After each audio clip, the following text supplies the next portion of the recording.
حضرت فضالہ رضی اللہ تعالیٰ عنہ کہتے ہیں کہ میں بڑا دلدادہ تھا عورتوں کا، اور میرا ماحول یہ تھا کہ میں قتل بھی کر لیتا تھا، معاذ اللہ چوری بھی کر لیتا تھا، اور رات میری طبیعت تھی معاذ اللہ نئی سے نئی عورت کے پاس جانا۔ کہتے ہیں ابو جہل نے اعلان کیا کہ جو نبی پاک علیہ السلام کا سر اقدس معاذ اللہ کاٹ کے لائے گا، نقل کفر کفر نہ باشر، 100 سرخ اونٹ انعام ملے گا۔ تو میں نے ارادہ کر لیا کہ میں بہت سارا انعام حاصل کروں گا۔ حضرت فضالہ کہتے ہیں کہ میں نے خنجر تیار کیا اور میں نے بغل میں اس کو چھپایا، اوپر میں نے چادر اوڑھ لی۔ اب مجھے پتا تھا ظہر کی نماز کے بعد نبی پاک صلی اللہ علیہ وسلم طواف کعبہ کے لیے، بیت اللہ شریف کے طواف کے لیے جاتے ہیں۔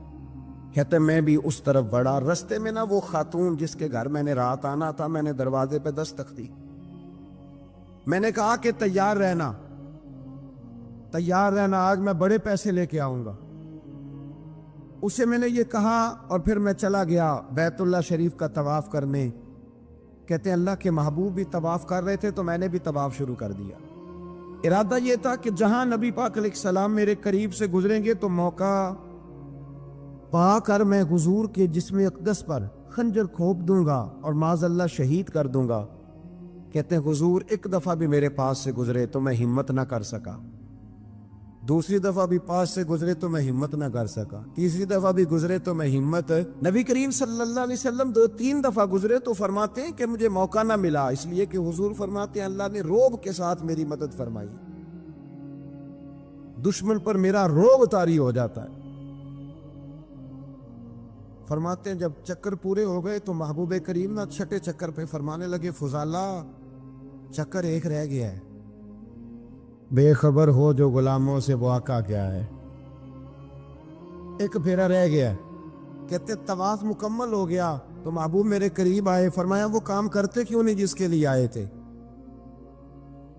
میں نے عرض کی یا رسول اللہ کون سا کام، کیسا کام؟ اندر تو چور تھا نا، بانج فقیروں کسے نہیں ماریا، اے ہوئی چور اندر دا، اندر چور تھا نا۔ کہتے ہیں حضور نے مجھے کندھے سے پکڑ کے ہلایا، فرمایا کرتے کیوں نہیں؟ جب حضور نے ہلایا تو وہ خنجر بھی پیروں میں گرا اور میں بھی رسول اللہ کے پیروں میں گر گیا۔ میں نے کہا حضور مجھے کلمہ پڑھا دے۔ کہتے ہیں حضور نے پہلے میرے دل پہ دست مبارک پھیرا، پھر میرے نبی نے مجھے کلمہ پڑھا دیا۔ اب مرید ہونے والا کہتا ہے کہ جی آہستہ آہستہ میں ٹھیک ہو جاؤں گا۔ اب وہ آہستہ آہستہ کا کیا ترجمہ ہے یہ بالکل سمجھ نہیں آتی۔ بھائی کسی بندے سے 5 لاکھ روپیہ لینا ہے تو اس سے وہ کہتا ہے جی میں آہستہ آہستہ دوں گا، 500 روپیہ دے دیا کروں گا روز کا، تو کہتے ہیں میری رقم خراب ہوتی ہے، پورے دو۔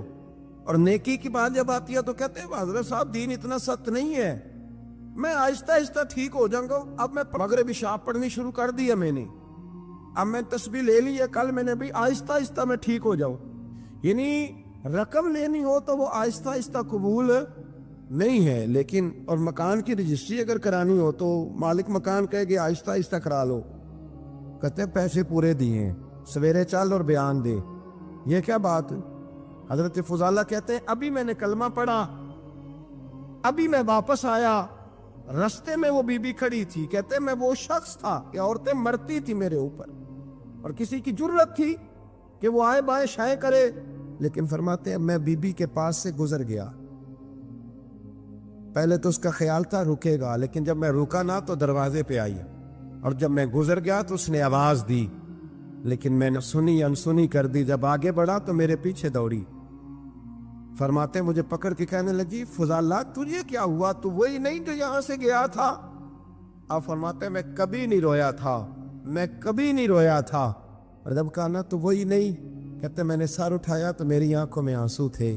میں نے کہا میں جو گیا تھا وہ نہیں ہوں، اب تو میں محمد عربی کا غلام بن گیا، اب میں وہ نہیں ہوں، اب نہیں ہو سکتا کہ کوئی میری نظر میلی ہو جائے، یہ کیسے ممکن؟ دل میں میل کچھ رہ کے نفل پڑھنا، عبادتیں کرنا، ریاضتیں کرنا، صدقات دینا زیادہ نفع بخش نہیں ہوتا۔